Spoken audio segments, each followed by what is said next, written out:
જય સદગુરુદેવ. માનવ મહિમા ભાગ 245. હે માનવ, પરમાત્માના જ્ઞાનીઓ કે છે કે શરીર છોડેલ કોઈ પણ ઊભા થતા નથી.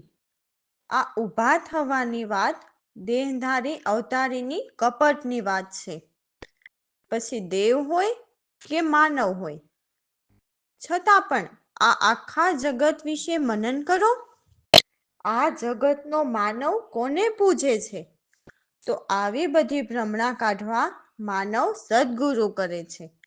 તો સદગુરુ દેવન કા દેવ કહેવાય છે, એટલે માનવ સદગુરુ તરફ આગળ વધે છે.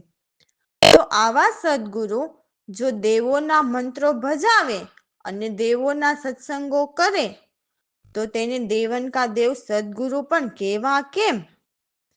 પણ હે માનવ, સદગુરુ કરવા પણ જરૂરી છે, પણ કેવા? તે પણ સવાલ છે જ.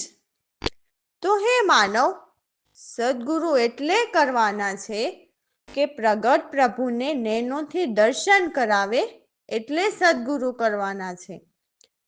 ફક્ત નિર્ણય નિરખાવે તો પણ કોઈ કામનું નથી, પણ પિંડ પરખાવે તે માટે સદગુરુ કરવાના છે. તો હે માનવ, યાદ રાખજો, તમને પિંડમાં સીધા ગોતવા મોકલે, એવા લેભાગુ કોઈ સદગુરુ મળે તો ઊભા પણ રહેતા નહીં. તેમાં તમારે વેદ સિવાય કંઈ મળશે નહીં, કારણ કે અધૂર્યા જ્ઞાની હોય તે પૂર્ણપદ પરખાવે કદાચ, તો પણ તે જીવનો મુક્તિનો દાતાર હોય જ નહીં. જો કે આ સોહમ પુરુષના ત્રિલોકીમાંથી જીવને મુક્ત સ્થાન પામવું અને નિર્ભય થવું અને નિરાધાર પદમાં સમાવવું, તે તો કરોડોમાં કોઈક દેવન કા દેવ સદગુરુ, મુક્તિ પદના દાતાર સદગુરુ મળે તો જ જન્મ મરણ બંધ થાય છે. મનન કરો, રામ ભરોસે. તો અમારા સદગુરુ એમની વાણીમાં કહે છે કે હે માનવ, તું અતિ લગનથી પરમાત્માનું ધ્યાન ધરી લે અને પ્રભુના પ્રેમમાં એટલો મગ્ન બની જા કે બસ એક પ્રભુના નામની જ ધૂન ભીતર ધારી લે.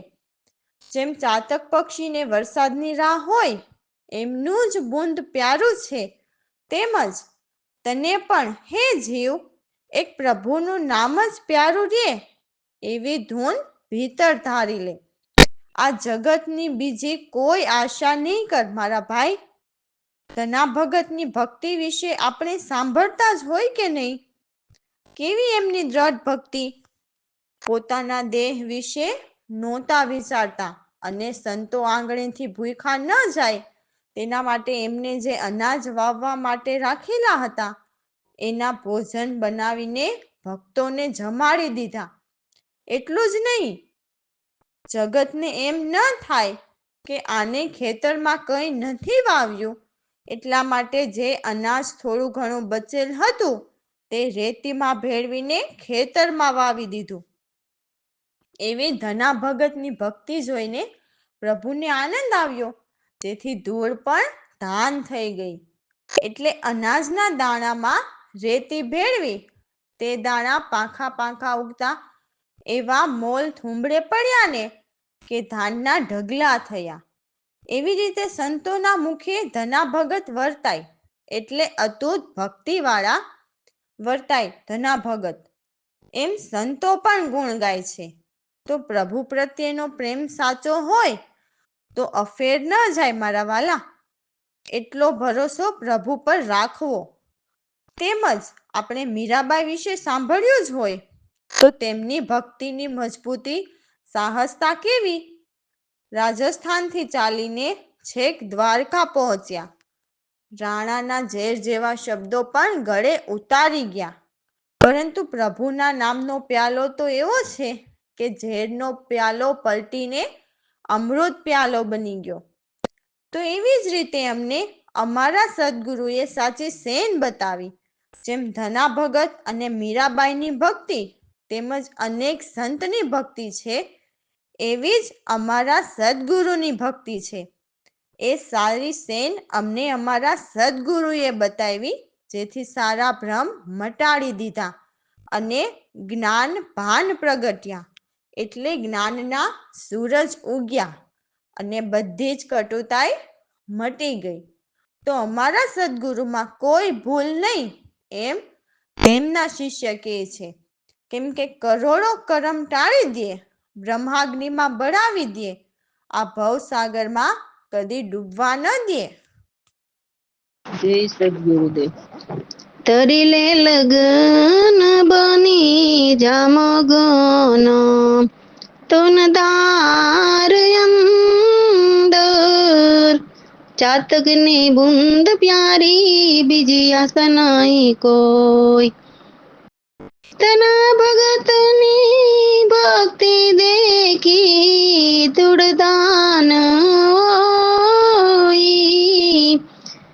પૂતળો વર્તાઈ ધનો ભગત સંતોની મુખે તે ધરી લે લગન બની જામગન તુનદાર અંદર મેરાની મજબૂતી દેખી ઝેરના પ્યાલા પાઈ પ્યાલો પીતા જ પલટ્યો ઝેર થયા મરુત ધરી લે લગન બની જામગન તુનદાર અંદર સદગુરુએ અમને સેન બતાવી સારા બ્રહ્મ મટાડી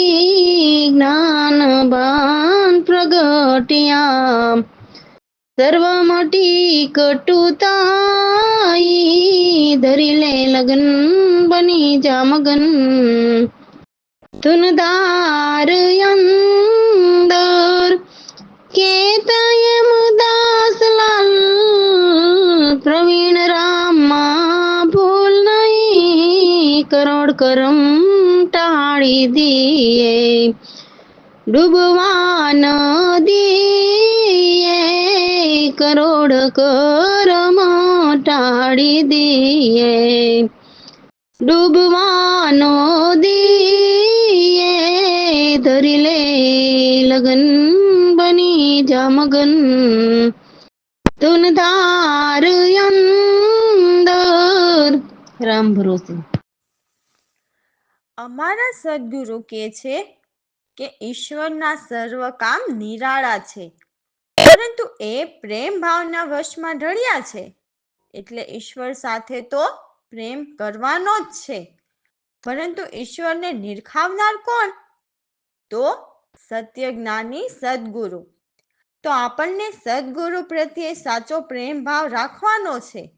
અને હા, આ દેહ ભાવના પ્રેમની વાત નથી મારા ભાઈ, આ તો સુરતાના પ્રેમની વાત છે. જો સુરતાના તાર સદગુરુ સાથે મળી જાય તો દેહ ભલે જુદા હોય પરંતુ મન એક થઈ જાય છે. એટલે બંનેના મન એક જ સરખું વિચારે છે કે પ્રભુ સાથે સુરતા મિલાવવી. આ તો જપ તપ વિના જપે માળા, તો એ મુસાફિર કોણ હશે? તો જપ કેના? તો રામ નામના. તપ શું? તો સદગુરુએ આપેલ આજ્ઞા પાળવી. અને માળા શું? તો સદગુરુએ આપેલ રામ નામના શબ્દને સુરતાથી ભીતર ફેરવવાની હોય છે. જે સદગુરુ જે શબ્દ સુરતાનું ભજન શીખવાડે છે તે મુજબ કરવું, તે તેની આજ્ઞા અને આપણે એ પાલન કરવું, તે આપણું તપ. તો જપ તપ વિના માળા ફેરવે એ તો બાહ્ય દેખાવની વાત છે. એ તો પાખંડીઓનું કામ છે, જીવને છેતરવાનું. ભીતરની વાત તો પરમાત્માના જ્ઞાનીઓ જ બતાવી શકે ભાઈ. તો એવા પરમાત્માના જ્ઞાનીઓ તો ભક્તોની માટે દોડતા આવે, કર્મના પણ ખીચડ ખાય. એટલે કર્મી જીવો જે બોલે તે અપશબ્દ પણ ગ્રહણ કરી લે. જેમ ગરુડ છોડીને ગજ માટે દોડે એવા દયાળુ કોણ હશે? તો એવા દયાળુ પરમાત્માના જ્ઞાનીઓ હોય છે. તો ગરુડ છોડીને ગજ માટે દોડે એટલે પોતાના દેહનું સુખ જોયા વિના હાથી જેવા મોટા મનના અભિમાની જીવને સુધારવા માટે, સત્ય ઉપદેશ આપવા માટે દોડે છે. એ શું કહેશે? એમને ગમશે કે નહીં? એ પોતાની સાથે ખોટું કરશે કે શું કરશે? એ કંઈ નથી વિચારતા. બસ જીવને સુધારવાના પ્રયત્નો કરે છે. સાચા રામ નામ મળતા મીરાબાઈ પણ એમના ગુરુની આજ્ઞાનું પાલન કરેલ છે. એટલે તપ કરેલ છે અને સદગુરુએ આપેલ શબ્દના સમરણથી સુરતાની માળા ભીતર ફેરવેલ છે. રાણાના ઝેર જેવા શબ્દો પણ અમૃત કરીને પી જાય છે. તો એ અમૃત બનાવનાર કોણ હશે અને ઝેર પીનાર કોણ હશે? એ તો ઈશ્વર જ હોય ને મારા ભાઈ. તેમજ નરસિંહ મહેતાના ઘરે પ્રસંગ આવે છે. એમની પાસે કશું જ નહોતું, છતાં કંઈ નહોતું બગડ્યું. તો એ નહીં બગડવા દેનાર કોણ હશે? તેમજ જેસલને ઉગાડનાર સતી, તો એ કૃપાળુ કોણ હશે? તો એ બધા પરમાત્માએ મોકલેલા પરમાત્માના અંશ જ હોય છે. એ જ તો ઈશ્વરની કૃપા છે.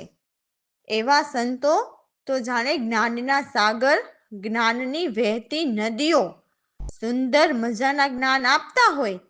જેમ બગીચા હરિયાળા, એવા હરિયાળા જ્ઞાનથી પુષ્પ રૂપે જેમ ખીલી રહ્યા હોય, એવી જ્ઞાન જળની જારી ભરેલા સત્ય જ્ઞાની અમારા સદગુરુ પ્રભુની પ્રસન્નતા બહુ સારી. એવા ખુશાલુ એ કોણ હશે? જય સદગુરુદેવ. ઈશ્વરના સૌ કામ નિરાળા, પ્રેમ ભાવના વસમાં ઢાળિયા, જપ તપ વિના જપે રે માળા, કોણ મુસાફિર એ હશે, ભક્તની માટે દોડતા આવે, કર્મના પણ કીચડ ખાયે, ગરુડ છોડી ગજ કારણ દોડે, કોણ દયાળુ એ હશે, ઈશ્વરના સૌ કામ નિરાળા, પ્રેમ ભાવના વસમાં ઢાળિયા, મીરાના ઝેર પ્યારાય અમૃત, નરસિંહને ઘેર કશું ન બગડ્યું, જેસલને યુગારનાર સતી, એ કૃપાળુ કોણ હશે, ઈશ્વરના સૌ કામ નિરાળા, પ્રેમ ભાવના વસમાં ઢાળિયા, સાગર નદી બગીચા સુંદર, એક પુષ્પ રૂપ જલની જારી, પ્રવીણ રામની પ્રસન્નતા સારી, એ ખુશાલુ કોણ હશે, ઈશ્વરના સહુ કામ નિરાળા, પ્રેમ ભાવના વસમાં ઢાળિયા. રામ ભરોસે. તો એ કોણ હશે? એવા પરમાત્માના જ્ઞાનીને ઓળખી લે. હે માનવ, તારો મનુષ્ય જન્મ સારો આમ જ વાતોમાં ગયો. સંતો હંમેશા ઓછું બોલવું, ઓછું ખાવું, ઓછું ઊંઘવું, ઓછો વ્યવહાર કરવો એમ કે છે. તો જીવ સંતોની વાત માનતો નથી અને અમૃત છોડીને દોડી દોડીને ઝેર ઘોળીને પીવે છે. એટલે પાખંડી ગુરુઓની વાત ગમે તેમ કરીને ગળે ઉતારી જાય છે. પણ પરમાત્માને કોઈ બતાવતું નથી. એ શરીરમાં ગોતવા મોકલે તો એવી ખોટી વાત ગળે ઉતારી જાય છે કે ઈશ્વરને ગોતવાના છે. અરે મારા ભાઈ, જોયા વિના તમે ક્યાં ગોતશો? એટલે એવા ખોટા ઝેરના ઘૂંટડા ઘોળીને પીવાના રેવા દ્યો. અમારા સદગુરુ કે છે કે શરીરમાં ગોતવા મોકલે એવી જુઠ્ઠી વાત સાંભળીને મને તો રાત દિવસ દુઃખ થાય છે કે આ જીવનું શું થશે. એમ ગોતવા ગયે મળશે નહીં ને? આમ જ ધૂતારા જમના દૂત મનુષ્ય અવતાર પૂરો કરાવી નાખશે. મનુષ્ય અવતાર પૂરો કરાવી નાખે તો શું કહેવાય? જમના દૂત જ કહેવાય ને. તો એવા પાખંડીઓ તો પોતાની જ ઘાત કરે છે એ ભૂલી ગયો અને બીજાની ઘાત કરવા જાય છે. એ નથી સમજતો કે એની પહેલા મારી જ ઘાત થાય છે. હું ને તુંની, તારી મારી એવી અનેક તૃષ્ણા, ચિંતા ફીક કરીને ફરી આ જગતમાં ફેરો કરવો પડશે. કેમ કે અહંકારનો પણ હૃદયે ડેરો નાખેલ છે. એ શું જાણે અજાણ્યો એટલે અજ્ઞાની?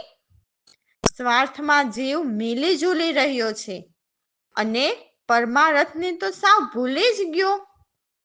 એમ જ ઘડી પલમાં ઉંમર વીતી ગઈ અને જીવ ફરી ભટકતો ને ભટકતો જ રહ્યો. જીવ જ્યાં સુધી પ્રભુને ન જાણે ત્યાં સુધી તું ઉલટી દિશામાં જ તાણે.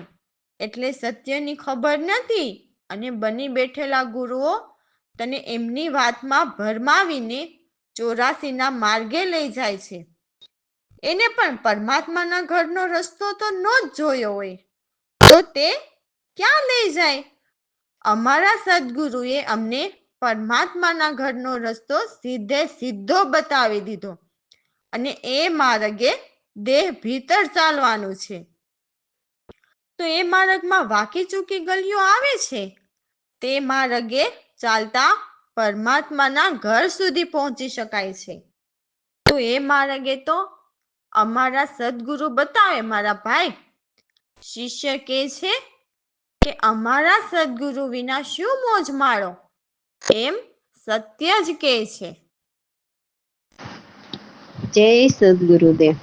હે તારો મનુષ્ય જન્મ સારો વાતો માં જ ગયો. અમૃત રસ છોડીને રે ઝેર ઘોડી ઘોડી પીધા. લોકોની સંભાળી જૂઠી વાતો, લોકોની સંભાળી જૂઠી વાતો, દુઃખ પાયમો દિવસો રાતો તારો મનુષ્યનમ સારો વાતોમાં જ ગયો.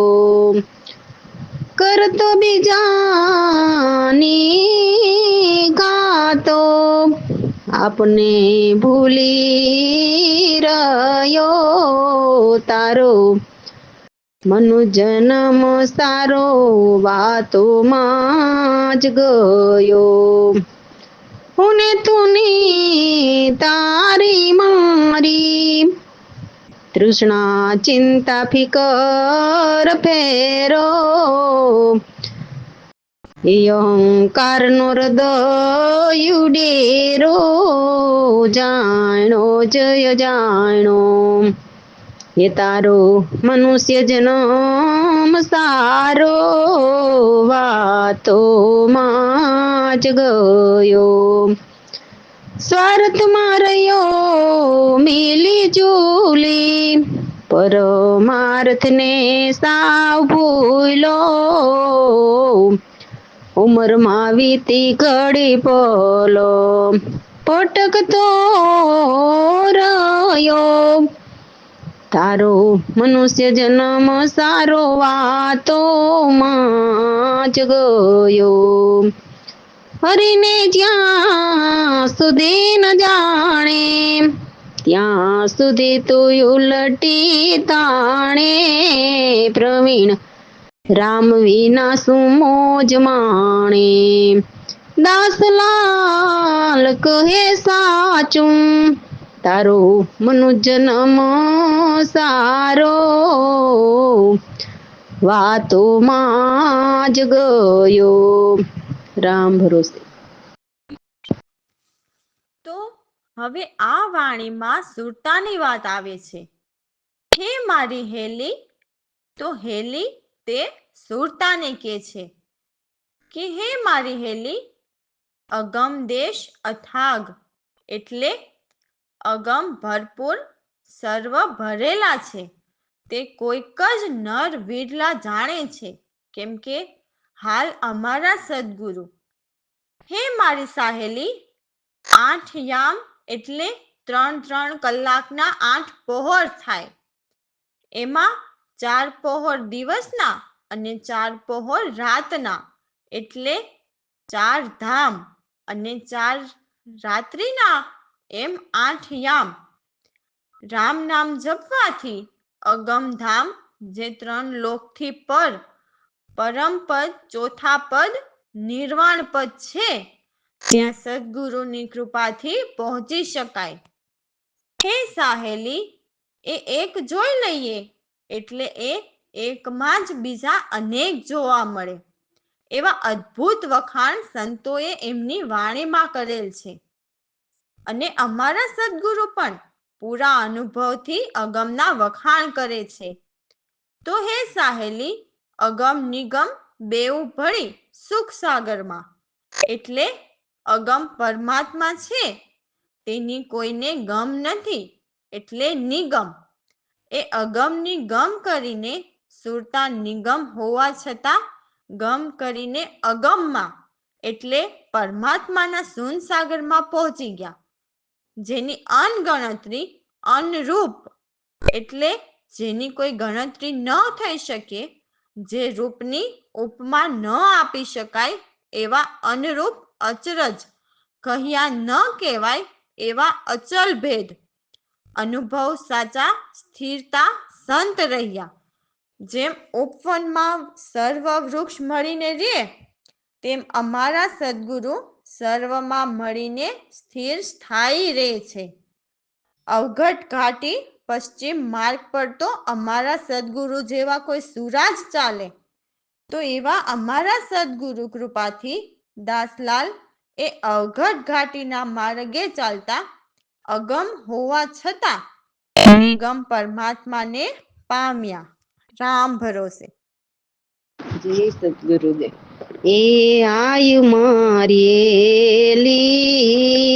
અગમ દેશ યથાગ વિરલા કોઈ નર જાણે આય મારી એલી 8 યામ 4 ધામ 4 પદ નિર્વાણ અનેક મળે બીજ જોવા અદભુત કયા વખાણ આય મારી હેલી અગમ દેશ યથાગ આય મારી હેલી અગમ ને ગમ બેઉ મળી સુખ સાગરમાં અનગણતરી અનારૂપ અચરજ કહ્યું ન કેવાય હાય મારી હેલી અગમ દેશ યથાગ અચલ ભેદયનું બહુ સાચા સ્થિરતા સંત રહ્યા સૌરેતા તેમાં મળીને ઉપવન સ્થાય હાય મારી હેલી અગમ દેશ યથાગ અવઘટ કાટી પચી વાટી સુરા ચાલે તે માર્ગ ત્યાં પ્રવીણ રામની કૃપાયનંદ દાસલાલ એ પામ્યા હાય મારી હેલી અગમ દેશ યથાગ. રામ ભરોસે.